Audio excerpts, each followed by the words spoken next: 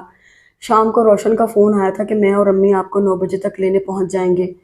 ایک دم ندیم کی آواز اس کے سماعت سے ٹکرا کر گونجی۔ جس دلہن کو دلہا لینے نہ پہنچے، روشن، ندیم نہیں آئیں گے؟ اس نے ہچکچاتے ہوئے پوچھا۔ بھابھی، ظاہر ہے انہیں ہی پہنچنا چاہیے، لیکن شام سے بھائی جان کی طبیعت ٹھیک نہیں۔ اس نے مروتاً یہ بھی نہیں پوچھا کہ کیا ہوا، اتنی بات بھی اس نے اپنی غرض اور عزت نفس کی خاطر کر لی تھی۔ روشن، جب وہ ٹھیک ہو جائیں تو آ جائیں، ایسی جلدی بھی کیا ہے؟ مطلب یہ ہوا بھابھی کہ آپ صرف بھائی جان کے ہمراہ ہی آئیں گی؟ روشن نے شریر لہجے میں پوچھا۔ وہ خاموش رہی۔ روشن نے ادھر ادھر کی باتیں کر کے فون رکھ دیا۔ 9 بجے تک اس نے انتظار کیا، پھر پاپا کے ہمراہ کھانا کھا کر اپنی خوابگاہ میں آ گئی اور ایزی چیئر پر بیٹھ کر میگزین کی ورق گردانی کرنے لگی۔ جانے کیوں اس کا دل کہہ رہا تھا وہ آئے گا، اور بعض اوقات جب دھڑکنیں سمٹ کر سکڑ کر ایک خدشہ ظاہر کرتی ہیں تو دل کی بات سچ نکل آتی ہے۔ وہ آ گیا تھا، دندناتا ہوا سیدھا خوابگاہ میں۔ دروازہ تھپ تھپانے کے ساتھ ہی واہ ہو گیا تھا۔ صبح والے کرتے پاجامے اور گریسفل ہیئر سٹائل کے ہمراہ آتے ہی گویا ہوا تھا۔ وہ فیروزی کرتے پاجامے اور بنارسی دوپٹے میں میک اپ اور زیورات کے ہمراہ اسے گھائل کرنے کو تیار بیٹھی تھی، مگر اس نے نظر چرا کر فوراً کہا تھا، بھائی اب جلدی سے کھڑی ہو جاؤ، آدھی رات تو ہو چکی ہے۔ اس کا جی چاہا کہ پوچھے کہ پھوپھی جان اور روشن نہیں آئیں، مگر وہ خاموش رہی۔ بس اتنا کہا، پاپا سے تو مل لیں بھائی، انہی کے درشن یاترا سے فارغ ہو کر آ رہا ہوں، اور انہی کا حکم ہوا تھا کہ دیوان خاص میں حاضری دوں۔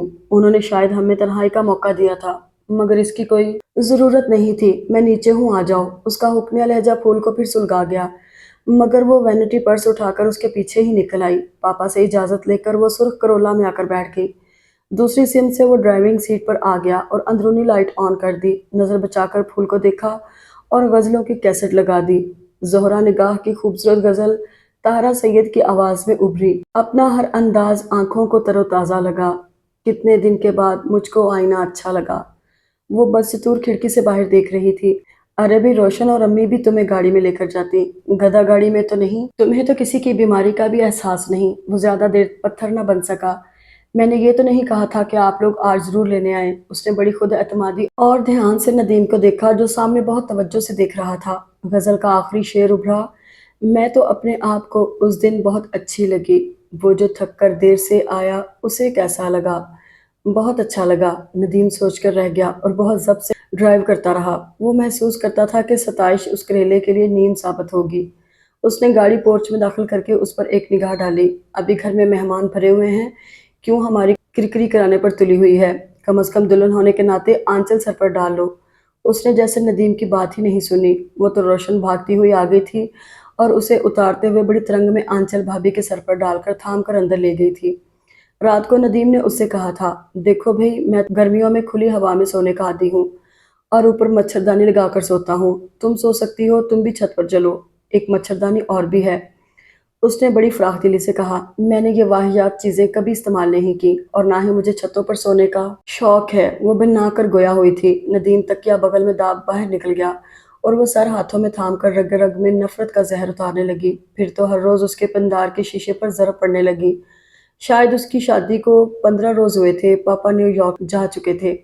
اب تو گھر پر بھی کوئی نہ رہا تھا۔ آج صبح جب وہ ہمیشہ کسی بے فکر نیند میں ڈوبی ہوئی تھی، کسی نے اس کا کندھا ہلایا۔ اس کی میٹھی نیند ٹوٹ گئی۔ سامنے ندیم کھڑا تھا۔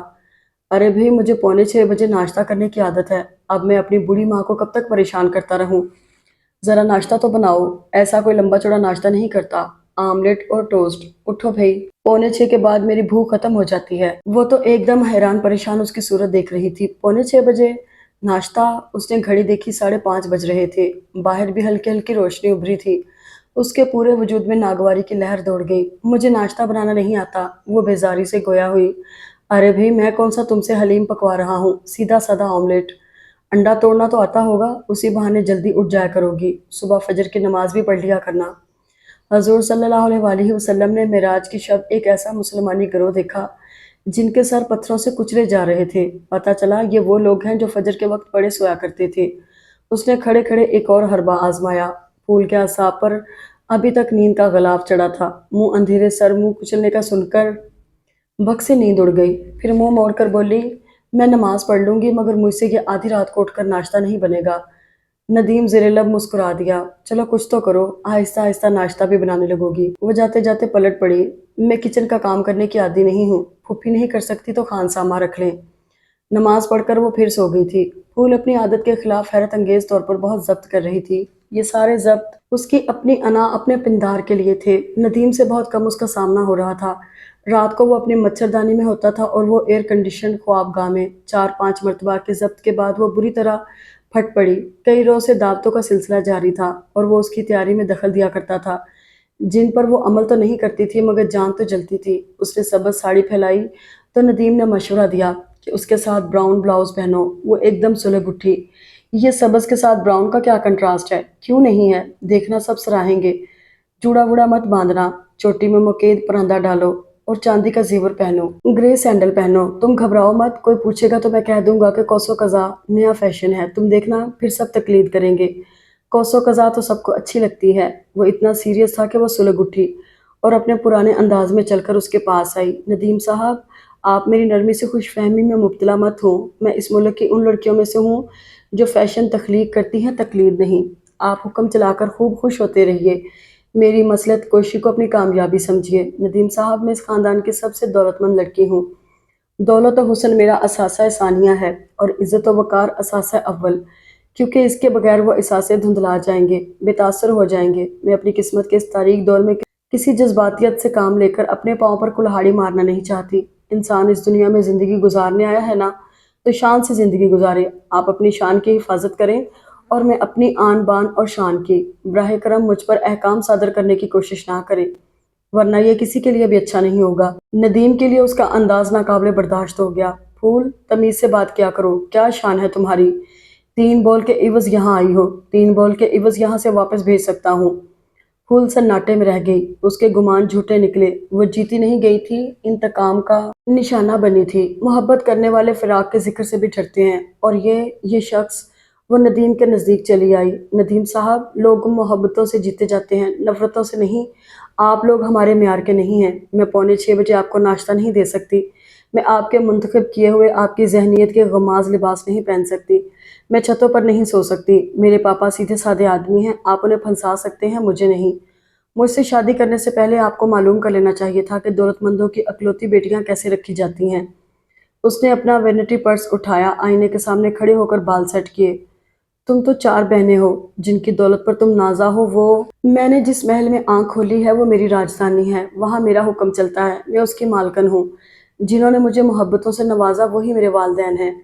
وہ اس کی بات کاٹ کر ترشی سے بولی، اور ندیم صاحب ایک بار کینیڈا اور ہو آئیے، ہو سکتا ہے اس بار زیادہ اچھی اسامی۔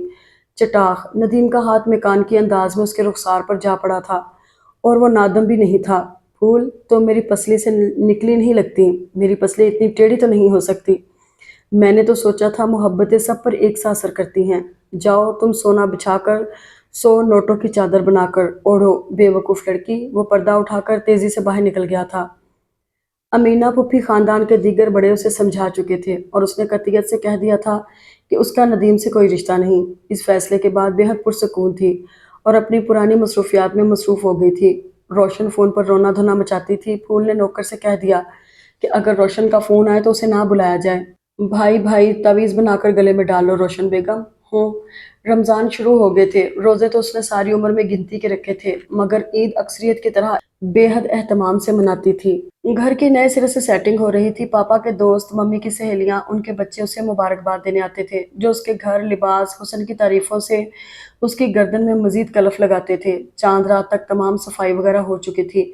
وہ اپنے ملبوسات وارڈروب میں لٹکا چکی تھی۔ مہندی کا تو اسے شوق نہیں تھا۔ وہ ایئر کنڈیشنر تیز کر کے نوکروں کو کوارٹروں میں بھیج کر لمبی تان کر سو گئی۔ 1 بجے کے قریب شور سے اس کی آنکھ کھل گئی۔ اسے گمان ہوا نوکر جو اندر ہی رہتے تھے سحری کرنے اٹھے ہیں۔ اس نے غور سے دیکھا تو 1 بج رہا تھا۔ اسی دم کسی کے بھاگنے کی آواز آئی۔ مردانہ قدموں سے کوریڈور میں دھمک پیدا ہو رہی تھی۔ وہ چادر پھینک کر اٹھی اور نیچے جھانکا تو اس کا سانس چلنا بھول گیا۔ کالے کالے ڈھاٹے باندھے اونچے لمبے ڈاکو نوکروں کو رسیوں سے جکڑ رہے تھے۔ غفور کے منہ میں کپڑا ٹھونسا ہوا تھا، وہ ستون سے بندھا ہوا تھا۔ پھول کی ٹانگیں بے جان ہو گئیں۔ وہ خود کو گھسیٹ کر فون تک لائی اور تھانے کے بعد امینہ کے گھر ڈائل کیا، اور شکر ادا کرنے لگی کہ فون کی تاریں نہیں کاٹی گئی تھیں۔ اتنی دیر تک گھنٹی بجتی رہی، فون کسی نے نہیں اٹھایا۔ اسی دم کسی کے زینہ طے کرنے کی آواز آئی تو پھول کی گگی بن گئی۔ اس نے روشن کا دیا فون نمبر ملایا۔ اسی دم دروازہ دھڑ دھڑایا گیا۔ دروازہ کھولو سیٹھانی۔ پھول ٹیلی فون سیٹ اٹھا کر ڈریسنگ روم میں گھس گئی۔ اس کے حواس جواب دینے لگے تھے، سیٹھانی دروازہ کھول، ورنہ دروازہ توڑ دیں گے۔ سندھی لہجے میں کوئی غرایا اور دروازہ بری طرح پیٹ ڈالا۔ اسی دم دوسری طرف کسی نے فون اٹھا لیا تھا۔ آواز ابری تھی، ہیلو میں پھول۔ سیٹھانی تیری خیر نہیں، ہائے اللہ۔ دوسری طرف پھول کی ہائے اللہ سنی گئی۔ اس کے منہ سے بمشکل نکلا، ڈاکو۔ اسی دم کوئی کھڑکی توڑ کر کودا۔ پھول کے اعصاب جواب دینے لگے۔ اس نے فون لکڑی کی میز کے نیچے چھپا دیا۔ اسی دم ایک سیاہ طوفان اندر جھانکا اور پھول تاب نہ لا سکی۔ اگلے لمحے وہ بے خبر تھی۔ پھول پھول کوئی اس کے رخسار تھپتھپا رہا تھا۔ غالباً اس کے چہرے پر پانی کے چھینٹے مارے گئے تھے۔ پھول نے آنکھیں کھولیں۔ وہ اپنے دبیز بستر پر تھی، کوئی اس پر جھکا تھا۔ تھوڑی دیر بعد وہ دیکھنے کے قابل ہوئی۔ لائٹ براؤن نائٹ سوٹ میں ندیم اس کے بہت قریب تھا۔ اسے ایک دم وہ خوفناک منظر یاد آیا جب ڈریسنگ روم کا سرخ پردہ کھسکا تھا۔ وہ چیخ کر اٹھ بیٹھی۔ ندیم کے گلے سے لگ کر وہ بڑی اپنائیت سے پھوٹ پھوٹ کر روئی۔ وہ سب کہاں ہیں؟ آپ کیسے آئے؟ ارے بھئی مجھے ان سب کی تو خبر نہیں، فکر تو بس تمہاری تھی، شکر ہے کہ تم ٹھیک ہو۔ وہ ڈاکو کہاں ہیں؟ کیا کیا لے گئے؟ بھئی پکڑا تو ایک گیا ہے، باقی شاید بھاگ گئے۔ تم نے شاید پولیس کو فون کر دیا تھا۔ دیکھو بھئی تم بالکل ٹھیک ٹھاک ہو، صبح کے 5 بج رہے ہیں، گھر میں کسی کو نہیں معلوم کہ میں ادھر آیا ہوں۔ عید کا دن شروع ہو چکا ہے، امی اٹھ چکی ہوں گی، مجھے نہ پا کر پریشان ہوں گی۔ وہ ایک دم اجنبی انداز میں اٹھ کھڑا ہوا۔ پھول نے چونک کر اسے دیکھا۔ وہ اسے روکنا چاہتی تھی، اس سے کچھ پوچھنا چاہتی تھی، لیکن اس کا نروٹھا پن دیکھ کر وہ اپنی انا پرست طبیعت کو آمادہ نہ کر سکی کچھ بھی کہنے پر۔ ندیم نے ٹیبل سے اپنی رسٹ واچ اٹھائی اور اس کی طرف پلٹا۔ اچھا بھئی عید مبارک، آئندہ ڈاکو آنے تک خدا حافظ۔ کیا انداز تھا جتانے کا۔ آپ نہ جائیں، فون کر دیں کہ میں یہاں ہوں۔ اندر کی زبردست طاقتوں سے نبرد آزما ہو کر اس کی خالص آواز دھیمے سے ابھری۔ ندیم نے چونک کر اس کے سمت دیکھا۔ ارے نہیں بھائی، ماں بہنوں کے سامنے تھوڑی بہت عزت ہے۔ کیا سوچیں گی کہ ندیم صاحب بھی کیا بے حمیت انسان ہیں، بیوی آنے پر آمادہ نہیں، اور یہ ہے کہ راتوں رات عید مبارک کہنے فرار ہو گئے۔ اس کا دل کہہ رہا تھا کہ ندیم صرف ایک بار کہہ دے کہ گھر چلو، مگر وہ خاموش تھا۔ ندیم چلیے، میں بھی ساتھ چلتی ہوں، پھپھی اور روشن کو عید مبارک بھی کہہ دوں گی۔ اس نے ٹیڑھی میڑھی بات کی۔ اجی نہیں، شکریہ، مبارکباد ہی تو دینا ہے، فون پر دے دیجیے گا۔ پھول کا خون پھر جوش پر آنے لگا۔ وہ انا سے جنگ میں مصروف ہو گئی۔ ندیم باہر نکل گیا تھا۔ ندیم کا ہر آگے بڑھتا قدم پھول کا دل بھینچ لیتا تھا۔ وہ بھاگ کر گیلری میں آ گئی، ریلنگ تھام کر نیچے جھانکنے لگی۔ ندیم گاڑی تک پہنچ گیا تھا۔ پھول ایک دم نائٹی میں الجھتی زینے طے کر گئی۔ ندیم ڈرائیونگ سیٹ پر بیٹھ چکا تھا۔ اس کے اپنے کان پھول کے قدموں کی آہٹ پر لگے ہوئے تھے۔ جب دیر تک چاپ نہ ابھری تو وہ بے حد شکستہ دل ہو گیا تھا۔ اب عین سامنے پھول کو دیکھ کر دل خوشگوار انداز میں دھڑکا۔ سنیں میں بھی چل رہی ہوں۔ اپنی دانست میں پھول نے اپنی زندگی کا سب سے کڑا امتحان دیا۔ اگر تم ڈاکوؤں کے ڈر سے ساتھ چلنے پر آمادہ ہو تو ڈاکو تو وہاں بھی آ سکتے ہیں۔ پھول نے سامنے بیٹھے پتھر کو دیکھا۔ اس کی آنکھیں ڈبڈبا گئیں۔ اچھا بھی اگر چلنا ہے تو لباس وغیرہ تو تبدیل کر لو۔ اس نے پھول کے سراپے پر بھرپور نظر ڈالی، گویا احسان سا توڑا۔ ویسے بھی میرے ناشتے کا وقت ہونے والا ہے 6:45۔ آپ ناشتہ کر لیجیے، آئیے نا پلیز۔ پھول نے ایک بار بھی نظریں نہیں اٹھائی تھیں۔ ناشتہ کون بنائے گا؟ ایک نوکر تو ہسپتال میں ہے، باقی نظر نہیں آ رہے۔ اس نے تامل کیا۔ میں خود بنا لوں گی۔ اتنی دل فریب ادا تھی کہ ضبط مشکل ہو گیا۔ وہ ناشتہ بنانے چلی گئی۔ ندیم نے گھر فون کیا۔ تھوڑی دیر بعد وہ آملیٹ، ٹوسٹ اور چائے سے سجی ٹرے لیے حاضر تھی۔ گلابی نائٹی میں صبح کے خوبصورت سمے وہ پھول ہی لگ رہی تھی۔ سنیں ہمیں تھانے وغیرہ تو جانا نہیں پڑے گا؟ اس نے ٹرے رکھتے ہوئے پوچھا۔ ارے نہیں بھئی، باقاعدہ گواہوں کے سامنے تمہیں قبول کیا ہے، وہ تیزی سے بولا تھا۔ پھول نے نچلا ہونٹ دانتوں تلے دبا کر مسکراہٹ روکی۔ میں ڈاکے کے متعلق کہہ رہی تھی، رپورٹ تو مرتب کر لی ہوگی۔ پتہ نہیں، وہ ناشتے میں مصروف ہو گیا۔ پھول لباس تبدیل کرنے چلی گئی۔ ارے بھئی پھول بیگم، یہ آملیٹ تو تمہارے اخلاق کی طرح بالکل جلا ہوا ہے۔ کف کے بٹن بند کرتی پھول بری طرح شرمندہ ہو گئی۔ جب وہ گاڑی میں اس کے برابر بیٹھی تو ندیم نے اس کی سمت دیکھا۔ تم میرے پاس ہو پھول، مگر مجھے بالکل خوشی نہیں کہ مجھے یہ خوشی ڈاکوؤں کی مرہون منت لگ رہی ہے۔ میں بہت احمق ہوں پھول، تمہیں دیکھا، تمہیں چاہا اور پیچھے پڑ گیا۔ حالانکہ تم کوئی خوبصورت شو پیس نہیں بلکہ ایک جیتی جاگتی لڑکی ہو۔ شادی کسی فریق کی بالادستی اور شہنشاہیت کا نام نہیں۔ یقین کرو بعض اوقات مجھے بہت افسوس ہوتا ہے۔ دراصل میں مشکل پسند آدمی ہوں۔ سوچا تھا تمہیں محبت کرنا سکھاؤں گا، مگر پھول محبت سکھائی نہیں جاتی، یہ تو… اس نے بات ادھوری چھوڑ کر ہونٹ بھینچ لیے۔ ندیم وہ مرد ہی کیا جس کا عزم راستے میں دم توڑ دے۔ ندیم وہ مرد ہی کیا جس کے فیصلے پختہ نہ ہوں۔ وہ مرد ہی نہیں جس کی زبان ایک نہ ہو۔ آپ اپنی خوبیوں پر افسوس کر کے مجھے مایوس نہ کریں، مجھے زندگی بخش کر زہر نہ پلائیں۔ آپ مجھے کبھی بھی برے نہیں لگے۔ میں نہیں چاہتی تھی کہ آپ پر ظاہر ہو جائے کہ آپ مجھے کتنے اچھے۔ ندیم، شاید ہمارا منفی اور شدید عمل اسی لیے ہوتا ہے کہ ہم اپنے حقیقی جذبات کو چھپانا چاہتے ہیں اور یہ نہیں سوچتے کہ حقیقت کو منفی انداز میں چھپا کر ہم خود پر کتنا ظلم کرتے ہیں۔ اس نے ہاتھ مسلتے ہوئے دھیرے سے اپنی خودداری، اپنے غرور کو موت کا آخری نشتر چبو دیا۔ اسی دم گاڑی کے بریک تیزی سے چرچرائے۔ اس کا سر ڈیش بورڈ سے ٹکراتے ٹکراتے بچا۔ معاذ اللہ! ارے بھائی، اتنی خوبصورت بات کہنے سے پہلے یہ تو سوچ لیا ہوتا کہ میں گاڑی چلا رہا ہوں۔ پھول نے مسکراہٹ سر جھکا کر چھپانا چاہی۔ پھول نے نظریں اٹھائیں۔ ندیم نے اس کی خوبصورت آنکھوں میں جھانکا اور مسکرا کر کہا، ٹھیک ہے، ساتھ ہی ایکسیلیٹر دبا دیا۔ پھول کھڑکی سے باہر دیکھنے لگی تھی۔ اگر آپ کو یہ ناول پسند آئے تو ویڈیو کو لائک اور چینل کو سبسکرائب ضرور کیجیے گا، اور آپ کو یہ سٹوری کیسی لگی کمنٹ میں ضرور بتائیں۔ شکریہ۔